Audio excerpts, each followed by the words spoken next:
Hello， 大家好，我是 Junpei。这次影片会跟各位一起看一个 Apex 的访问，这是找到了上次 Apex ALGS 冠军的明星队 TSM 的教练 Raven， 跟一位真的有在玩 Apex 的开发者 John 对20季更新后的武器角色平衡的讨论，里面有满满的实用资讯，可以学到世界顶尖队伍教练的看法，也有开发者才知道的观点之类的。我的剪辑拿走了里面无用的内容，剪走中间的停顿，把影片加速，内容重新排序等等。因为影片很长，所以我会加时间轴。开始前先看这次影片赞助。你一定听过 VPN 吧？但确切的用处是什么？为什么每个人最少都要订阅一个 VPN 的服务呢？神经的社会要上网，基本上都要付出自己的个人资料，毕竟免费最贵嘛。但有一个好的 VPN， 就像赞助这次影片的 Surfshark， 可以为你增加私隐、匿名性还有网络安全。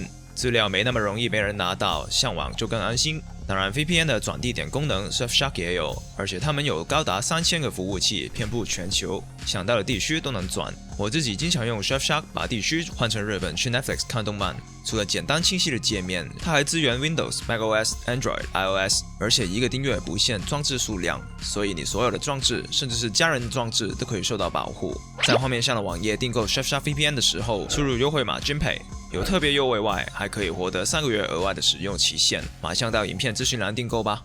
首先，主持 Stella 问两位对进化甲的更动怎么看？以下是他们的回答。I'm really curious, do you think that we're going to see teams be way more aggressive off drop to get that upgrade immediately? So I don't necessarily think that teams should be fighting for like Evo stations, for example. The difference between how the game works now with the crafters is that if you don't get access to a crafter, another team is going to sit there for like 1 to 2 minutes. So there is grounds to fight for it. But these Evo stations, people are going to just like pass them. They're just going to interact with them and just go. So I don't believe that people should be fighting for them. Although I think a lot of the rotates early game are going to be pretty wonky because now teams are not going to have to sit at a crafter for 2 minutes, right? So they're just going to have to go back and forth between PvE, Evo stations, beacons, bins, everything. So that's going to be really fun having to see everyone just rotate entirely differently than they have before. The POI tier list is going to completely change. I do think that off like first impressions, this season will definitely reward patience. And what I mean by that is if you have zone, or if zone's near you and you don't have the ability to hit like those Evo stations or get Evo some other way, you might be sitting in zone with white armors, right? So I think this is going to really reward teams that are patient during that early game and do scale up, because now not only are you getting better armors when you're getting Evo, but now you're getting extra perks as well. So Raven 觉得这个改动不至于让进化台成为一个战区，队伍最多在那边交火一下，但真的抢不到，也可以用其他的方法生甲，没有死盖的必要。进化甲的更动对于 POI 也有影响，因为圈里面更多的生甲的方法，这季对有内心的队伍，像是找进圈的队更有利，尤其是生甲还可以解锁天赋。下面主持开始问角色相关，这季 Catalyst 减弱后，他们有什么看法呢？I'm curious what Raven has to say here, because I know just leading up to patch notes, this is one that kind of flew under the radar, where we were nerfing the base kit in that way, or the base wall. Yeah, I don't think she's going to be very good next season, which I think I'm okay with. She's had like her time and she's been incredibly popular for quite a while. 15-second wall, like that is, it's not that it's nothing, right? But you have Bangalore with 2 smokes, and especially with like the Digi nerf, and also even Cossack ult with a bigger radius too. Like there's 2 other options for breaking sightlines. Breaking sightlines is super important, cat wall, whatever, but also you could just rotate instead with like a Valkyl, right? Like instead of having to go out in the open and install and hope you don't get shot at, you could just bypass all that with Valk. So hopefully she gets played a little bit more. Were your eyes stopping it all over the Wraith notes in terms of reducing the cooldown upgrade by 60 seconds, or you think it's still just ultimately not enough team utility in terms of the rest of her kit? I think the Wraith perk is pretty good. The problem is that it's a purple perk, so it's like by the time you get it, how many more ports are you getting off in the game, right? Fair. So, because if you can get that port cooldown reduced early, you know, just more ports, right? And especially if you're sitting in zone, you can go 3p more fights. You can go grab Evo stations or etc. So yeah, and that's a good point, because in general, when we were thinking about how these upgrades match up with each other, or which ones are blue versus purple, we were definitely leaning towards having anything that's ult related as a blue tier perk, just because you only get a handful of ults a game, right? So I think Wraith is actually one of the only ones that did end up staying on that purple tier, so maybe that is part of the reason. Raven 说 ，Catalyst 大技变成只有15秒，对比以前的确弱了不少，所以其他的英雄，例如是瓦基还有邦加都可以取代。转过来说，就是不用玩家必选 Catalyst， 让 Meta 可以有更多的组合，会是一件好事。然后开发者也有问 Raven 对20怎么看。总结 Raven 就是觉得20捡大技的那个天赋升到指甲才有，就有点忌乐，因为到指甲后剩下的团战也不会太多，那个时候才有减短传送门的冷却，其实作用不大。John 也有回答说，这个决定的确很难，其他角色跟大技相关的天赋都是放升蓝甲的时候给你选，就只有20是放在指甲。主持又问导管被砍 ，Raven 怎么看呢 Well, you're pretty anti. You're not Team Conduit, right? So Yeah, for sure. I mean, I always just thought Watson was a better healer for zone teams. I just think like the unique utility of her Watson gen was better than what Conduit provided. So I mean, I definitely exaggerate a little bit like my stance on Conduit. I just thought Watson was better. Really, is what it was for zone teams. But and do you think there's just better Watson edge? Also, like if you're an edge team and you're taking fights, you just think you're better off with the Bloodhound, or there's better options for fighting than pushing the tempo on fights with the attack. yeah, because I think one thing that sometimes people forget is like, or they compare a team with Conduit and the team without Conduit. But the team without Conduit has another character too, and their abilities are netting you HP in some other way too, where, you know, there's other ways to accelerate the fights. So, yeah, I don't think she's bad, but I also will say Watson's perks are very strong. So I would be surprised if Conduit does get Yeah, put. I was gonna say her ult being able to generate arc stars is kind of huge, especially late game. Raven 一向比较喜欢华森，觉得他比导管好，觉得华森对打手点的队伍更好。John 反问 Raven， 觉得对边缘队导管也不好吗 ？Raven 回答，导管的确有更多的用途，不能说是差，但手点还是觉得 Watson 更好。然后就问到两位，他们觉得这季的角色组合 META 会是什么？ So okay, there are some standout characters to me. I think Bang is really strong, especially with her ultimate cooldown being on a blue perk, so she spikes pretty early. I think Bloodhound is also going to be pretty good with a digi nerf. Otherwise, Caustic and Watson are also on my radar, but as a lot of you may know, or maybe some of you don't know, I like to counter pick, so I have to wait for what other people are playing. I'll let you know. I'll build my comp after that. Raven 讲得很明白，他的着风是 counter pick， 就是看别人选什么，自己再想对策，所以就是先不会公布自己队的秘密这个意思啊。Boo! All right, John, how about you? I generally agree with a lot of that. I think Bangalore will still see a lot of usage, unlike a lot of the people that are fighting her, and especially with the digi-change. Like, you'll see some of her offensive capabilities are dampened a bit, but you can offset some of that with a Bloodhound character, or like a Bloodhound pick, especially with like attack cooldown reduction, just keeping those scans up. I think, yeah, in terms of just Fizz blocker, like, she still has the 2 charges of smoke, whole cooldown. So yeah, I still see her being a factor. I agree with you seeing Watson as strong. We had fun with those upgrades because, you know, there's different ways, even just comp aside, in terms of like different types of playstyles around Watson. Because unlike many controllers, she probably more than anyone like broadcasts that she's taking space, right, with her fences and the gen. Like, you just know that, okay, the Watson team is here. Unlike Caustic could lurk in the shadows a bit more.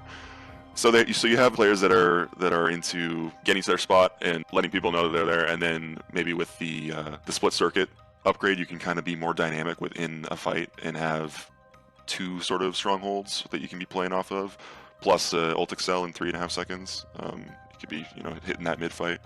So I'm just curious to see how players play with the Watson upgrades. You know, Sheila's kind of a meme in top levels, but like the improved handling and spin up, like in playtest, I'm having fun with that. Like you can feel that, and maybe with the Bandolier, like being able to kind of flex into that. More ammo management, but if you have Bang, maybe you don't need that as much. In terms of your recon pick, you probably got Bloodhound still. Vantage will be fun. I don't know, you know, I don't think she's offering enough team util and comp, but could be a fun rank pick. And as long as you have Horizon, I feel like you're kind of offsetting a lot of the stuff that these characters can do in terms of area denial. Like if Fuse has, or I guess if Maggie has 2 trills now, Horizon still doesn't care because she can kind of get out of the way there. But we'll see. Maggie, I think, will be pretty strong this meta as well. Like, we might see, it's not going to surprise me to see some Maggies. I want Gibby back in some capacity, but I feel like Maggie is tamping that down a bit. We'll see. But with the SMG nerfs and with some of the strength of some of the ARs right now, maybe we see more shoddy play, more Maggie play.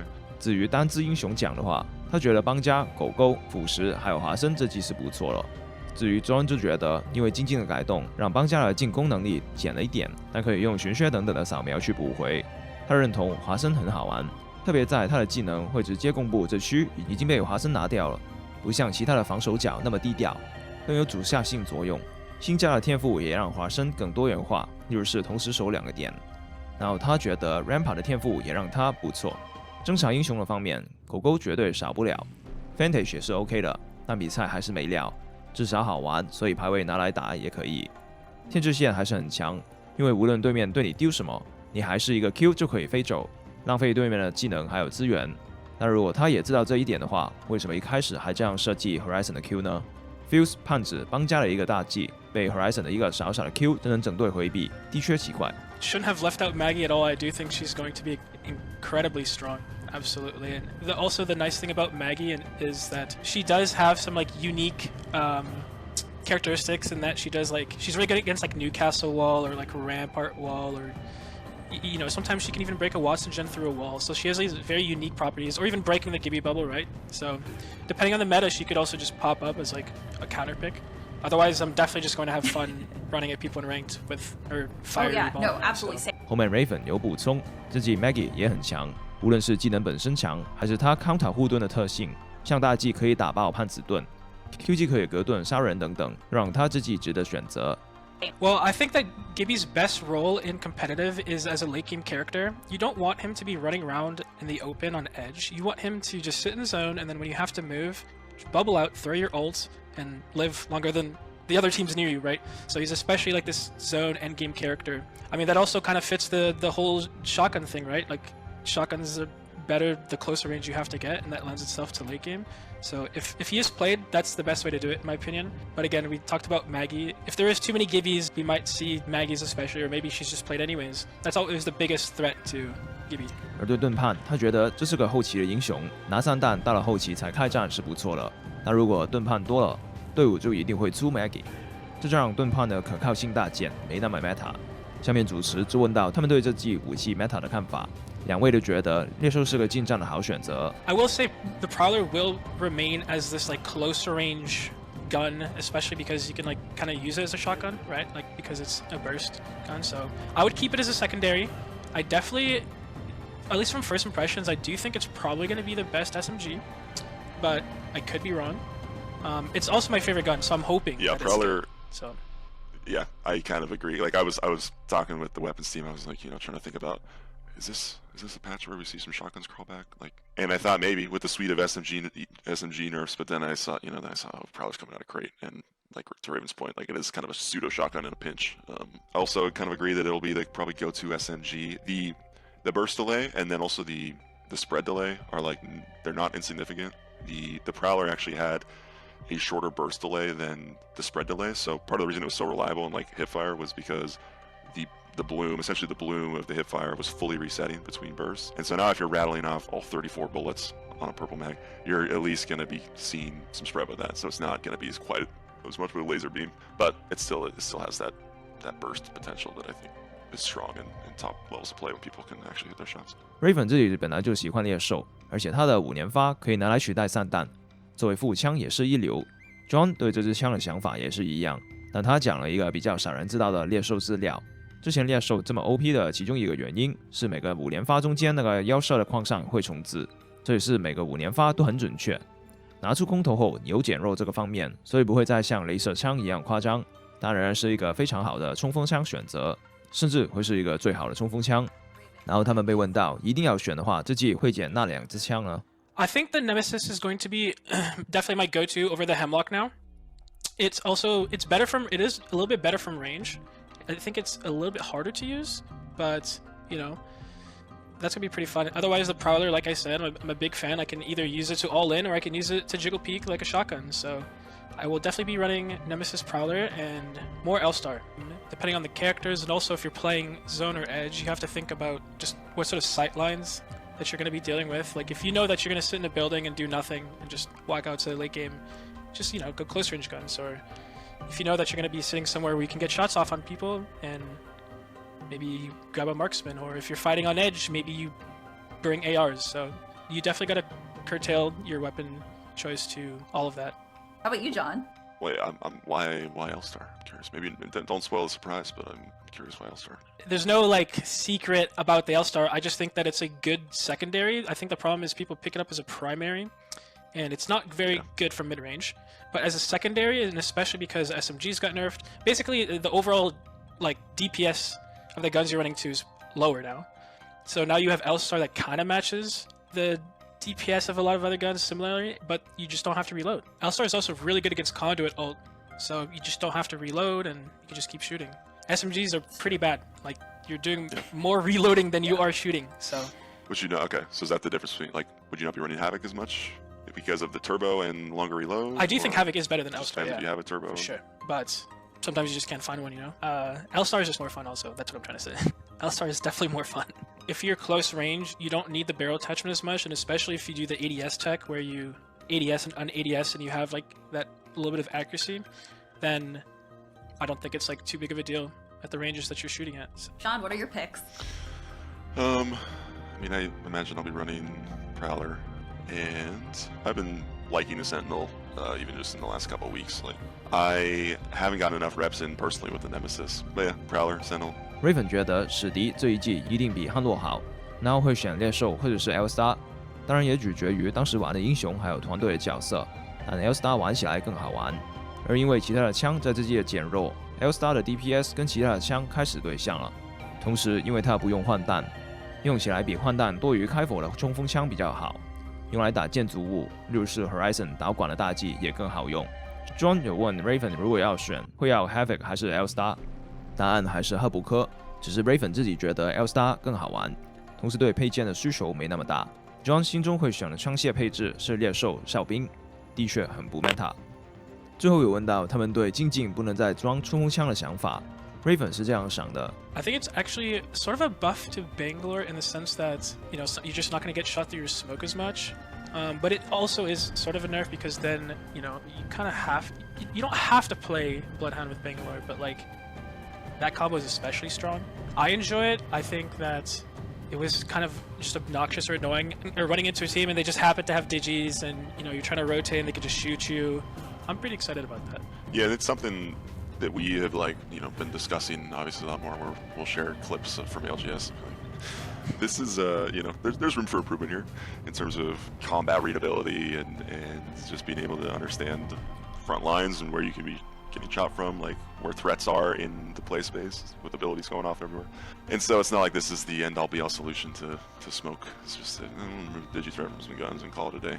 Like, I think the problem will still persist. It's just not going to be as prevalent. So there's different ways that we've been thinking about how to work among smoke, because I do like smoke as an ability in Apex, but how can we create more like interesting gameplay around it and within it? 他觉得邦家算是被 nerf， 不能用精进穿烟偷打。John 有在开发者的角度觉得这改善了战斗的可读性，玩家不再圈烟打，让观赏性也更好。但也知道这只是个好开始，还要继续努力去改善。整体来说，这是很有料的内容。开发者跟教练同场的交流也是一个 Apex 的好开始。毕竟直接对话让开发者可以更了解游戏该有的走向。那也一定会有人问，跟普通玩家的交流呢？这太难了，毕竟没有谁可以一个人代表普遍玩家。中低端玩家人数比高端多。会有更多的玩法，也会有更多的不同想法。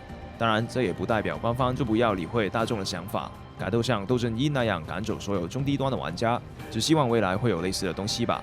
有这个机会的话，我英文 OK 的。有要投票由谁来做代表的话，各位记得投我，为各位代表均商500、600的普遍玩家。